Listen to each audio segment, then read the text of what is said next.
Welcome back to Honored Madmen, and today we're going to talk a little bit about Liurnia, and the wars that were fought both over it and within it. So it's quite a big region, and much like Limgrave and Altus, it's situated right above an eternal city. However, unlike those two regions, it still appears to bear some connection with the Nox people, the natives of the eternal cities.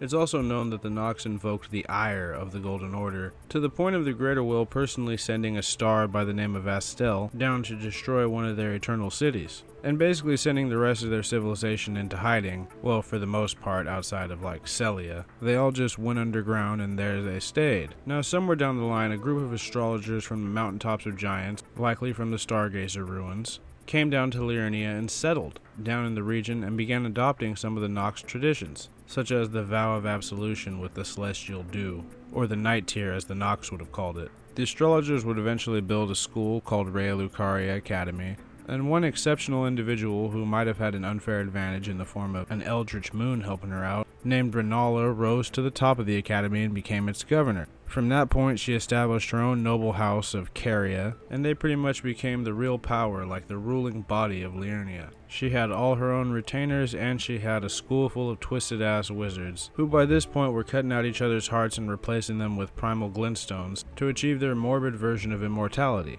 While the House of Caria was effectively establishing Liurnia as one of the dominant powers on the lands between, this inevitably attracted the unwanted attention of the Golden Order, or in this case Marika, who at this point had pretty much rolled over all of the obstacles in her way rather easily. She crushed the fire giant, she had Malekith seal away the Glomide Queen inside his blade, Godfrey had defeated the Storm King and the last hero Morn, banishing their followers to the fringes and basically taking control of all of their holdings and giving stewardship of them to his lineage. Pretty Chad move, although we see how that turned out. And I almost forgot, her son Godwyn solved the problem with the dragons, and he did so in a way that they now served under her order. I can imagine Marika's ego was at an all-time high by this point, and she likely thought she'd be able to take Liurnia with ease, maybe even get them to surrender and bring them into the fold, similar to how her son brought the dragons into the fold. So she sent her science project Radagon to deal with this kingdom of sorcerers to the west. During his first campaign, it was said that his glory burned as red as his hair. Unfortunately for him, there was no glory to be won, since this conflict would end in a stalemate. In spite of this humiliation, or perhaps because of it, Radagon would lead a second campaign against Liurnia, and even though he managed to gain a couple more inches than his previous campaign, there would be no victory for either side in this one either, but it would be the birth of a vow. In this case, they answered the age-old question that Kojima once posed in Metal Gear Solid: can love bloom on a battlefield? Well, in this case, it certainly can if you're trying to destroy your enemy from the inside out, while in the process stealing all their knowledge and secrets for yourself and then heading back to the golden capital of Landel. That is, of course, after having a couple kids and greatly altering the structure of Carian high society.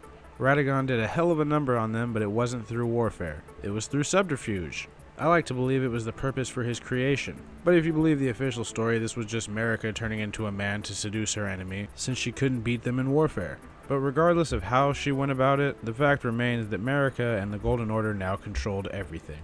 All the dregs of the previous society have been rounded up as slave soldiers, or quarantined off like they have the plague, or in the case of the Nox and the old dynasties, buried underneath the lands between. So yeah, Marika was pretty good at what she did.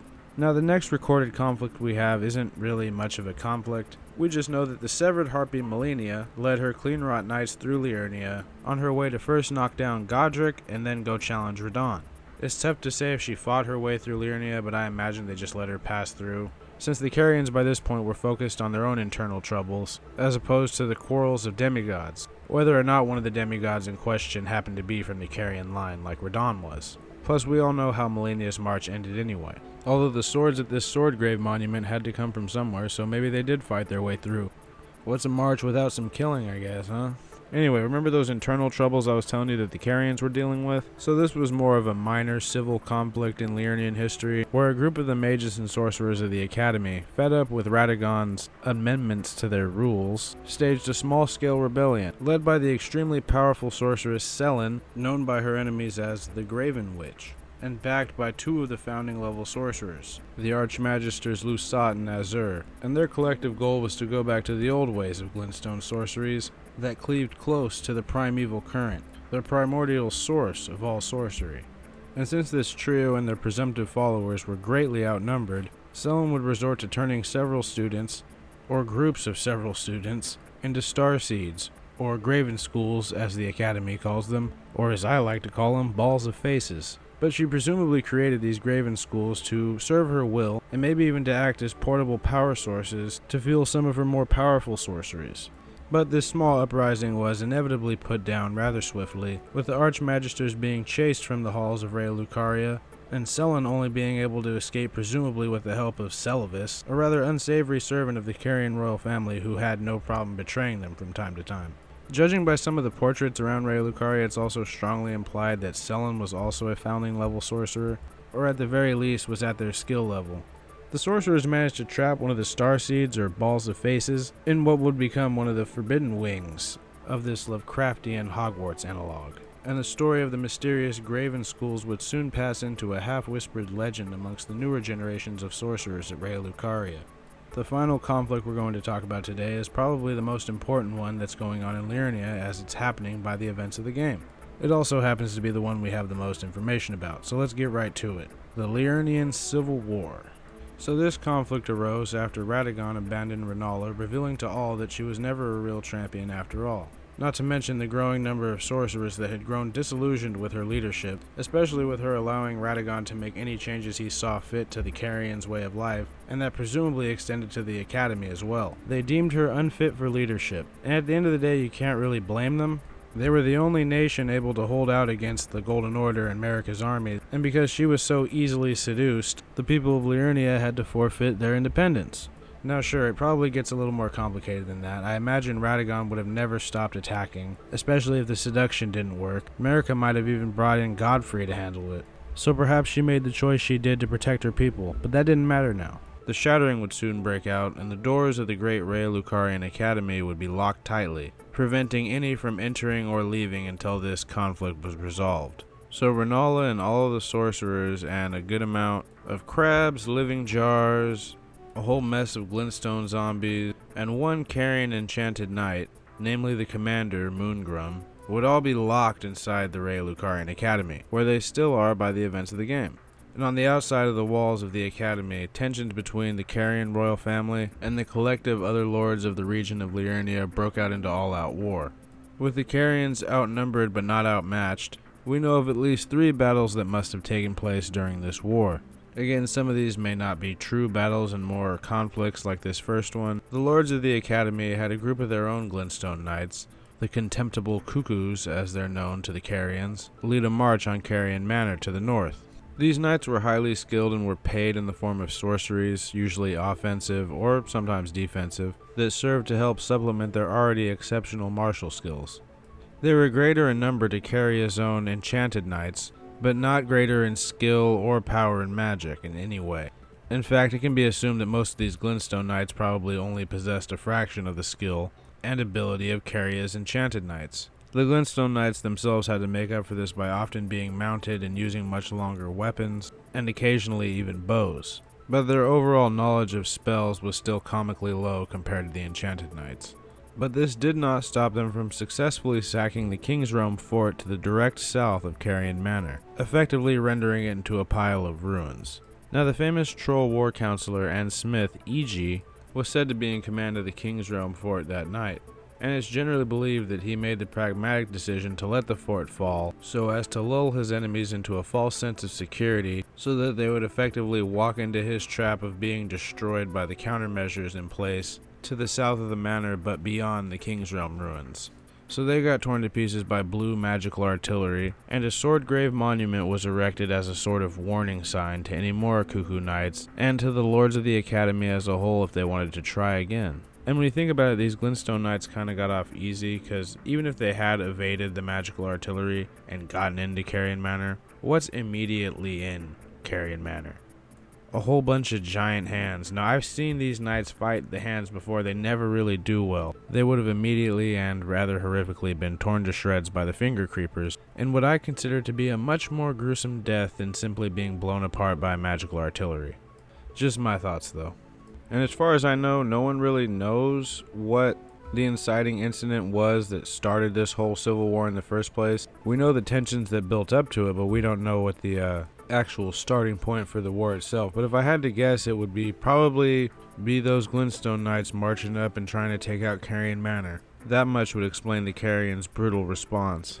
It's also kind of impossible to guess in what order these battles kind of happened, but we do know that the Cuckoo Knights did in fact manage to capture one of the Carian Troll Knights, who they then just stuck in an Everjail and forgot about. And then there's the situation with the fort that would become the Purified Ruins, which appears to have been completely destroyed by the Carians, as judging by the ruined siege machines and just ruined marionettes everywhere, it's clear that a great battle was fought here. And if you go to the north a little bit, you may happen to find the two factions still engaged in a battle.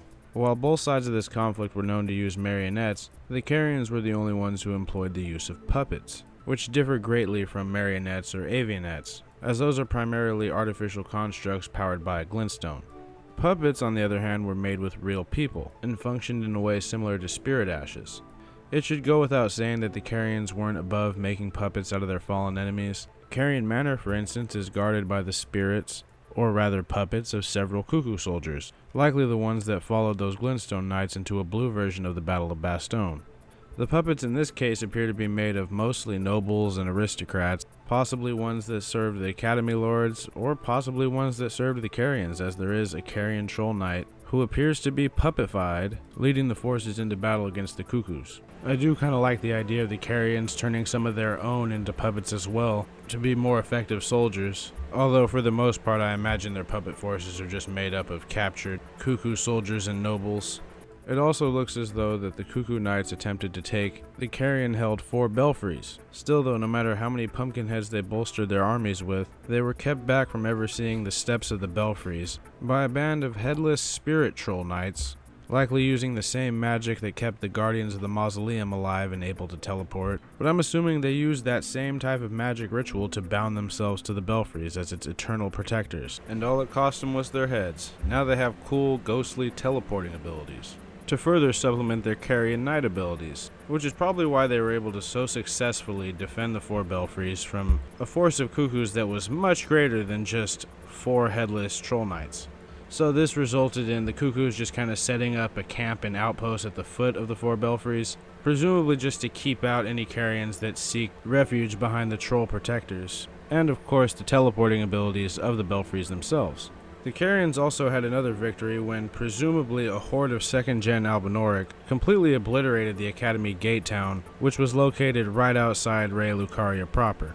This would result in the surviving members of the garrison of Gate Town to refortify themselves in the only non-destroyed section of the town, which conveniently happened to be near the gate that led to the bridge that led to the Academy.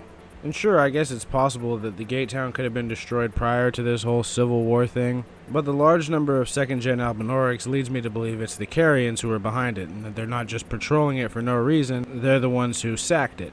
Perhaps it was a test run for this new release of Albinaurics. These guys were a lot goofier than the previous generation, and they do seem stronger and sturdier, but outside of the ones that happen to be in that forest near Mogwin Palace, they don't appear to be capable of sorcery. Now, I like to think that the Carians came up with the idea for Albinaurics through experimenting with silver tears, or at the very least using silver tears in their homunculus experiments, since it was said that they were all born from a silver mother, and we know Latenna had to come all the way down to Liurnia from the Halig Tree to secure the birthing trop, specifically the Albinauric village located somewhat near Carian lands, and also populated with a couple of Carian-taught Albinauric sorcerers. So yeah, I definitely think that the Carians are behind the sacking of Academy Gate Town through use of a horde of homunculus. Seems very on brand for them. Now the Cuckoos would respond to this by just fortifying their border in hopes that none of the other Carian demigod kids would come down. While Radagon surely wouldn't be a problem with everything that happened to him, they never could really predict what Rykard was going to do next. I imagine they also didn't know that he'd fed himself to a serpent, or perhaps they did know that and that scared them even more. Or perhaps they didn't ford the border for this reason, they just forded it because they wanted to contain this struggle. They didn't want any other armies to come down here and decide the outcome of the war. Now normally I would say we're done, but there's actually a bonus entry that I'm really excited to get into. This bonus entry begins in the mountaintops, a bit like the first story, after Marika's defeat of the fire giants. faced with the Flame of Ruin, she couldn't bring herself to kill it, either because she just actually wasn't capable of it, or perhaps she knew she would need it somewhere down the road to eventually burn the Erd Tree. So instead she sealed away this fell flame god in the last fire giant and cursed him with tending the flame for all eternity. She also created an order to watch over the giants and the flame itself, which is a bit similar to the Erd Tree Guardians. They were basically there to keep people out, but over time they slowly went from just guarding the flame to straight up worshipping it, and basically created a whole fucking religion, or I guess cult would be a better word, out of it. Essentially, over time they became obsessed and guarded the secrets of their order rather fiercely, until one day their greatest secret was stolen right from under their noses, either by a thief or a defecting member of their order. The thief's name was Adon, and it's really tough to say what his origins were, but if we go by his appearance and his outfit, there's really only two conclusions. So he does appear to have the face of a fire monk, and by that I mean like the exact same face that they all have, and he's of course wearing the robust armor of a prelate. So it's very likely that he's just a defecting member and he had enough of this order, or perhaps he never believed in it, and wanted to escape with the secret to sell it to the highest bidder. Little did he know there's really no one left who would even care enough to pay for it. And I guess that could just come from their rather shitty recruitment methods. We know the new members they're given are essentially violent criminals who are serving out a sentence in some form by joining the fire monks as one of their attendants and aides, as a Thornblood sorcerer. And I suppose it's just as possible for one of those guys to have eventually risen up the ranks to prelate, or to maybe lieutenant prelate, because he didn't have the helmet, he had a regular hood. But that could just be because he's fully defected by that point. Anyway, I'm getting a little rambly here. Their secret was stolen, and this prompted their leader to send a rather large contingent of fire monks and thorn sorcerers led by a prelate to go apprehend the thief and retrieve the secret. This rather violent war party would cut a bloody path through Mount Gelmir before setting up shop at Fort Layed after taking it from Leyndell soldiers, who do still occasionally try to take it back, but so far have had no luck. From here, the prelate in charge ordered a sizable portion of his force to head down into Liurnia to presumably follow the trail of this thief. So another bloody path was cut, this time from Mount Gelmir to Liurnia, and the force of fire monks would set up shop in the southwestern portion of Liurnia, near the shoreline, perpetually sending out squads of patrols and search parties in hopes that they'll find their missing secret. On a side note, it's pretty interesting to see how their camps are decorated. The wood appears to be the very same briar wood that's been scavenged off of the dead giants in the mountaintops, and their campfires are hilariously made of prelate helmets. But little does this group of fire monks know that the thief they're searching for is actually not far. In fact, he's already been captured and imprisoned by the Vulgar Militia, who we basically know to be Malekith's personal Pinkerton or Blackwater style army. I'm not saying he personally sent them to do it, but it's likely they were dispatched almost as soon as word got around that the fire monks had their secret stolen. There's nothing the Vulgar Militia is trusted with if not secretive work. I mean, look, they guard the path to the Halig Tree, they guard the ruin-strewn precipice, they literally guard Garank. Securing secrets seems to be their main line of work. So yeah, those are all the main conflicts I could think of that took place in Liurnia. And yeah, a lot of people have died over this land of magic and shellfish. But I guess we can see why. Let me know in the comments if I missed any or if I got any wrong. As always though, I hope you guys found this video informative or at least entertaining. And if you liked it, please like it. If you disliked it, please dislike it. And if you like hearing me ramble on about random shit, please consider subscribing. It really helps me here at the channel out. We're almost at 15K, which to me is way more impressive than I ever expected. But yeah, this video originally started out as one of my bite-sized entries and then just sort of expanded to all hell. But yeah, I hope you guys found it enjoyable, and without further ado, let's get to my outro, shall we?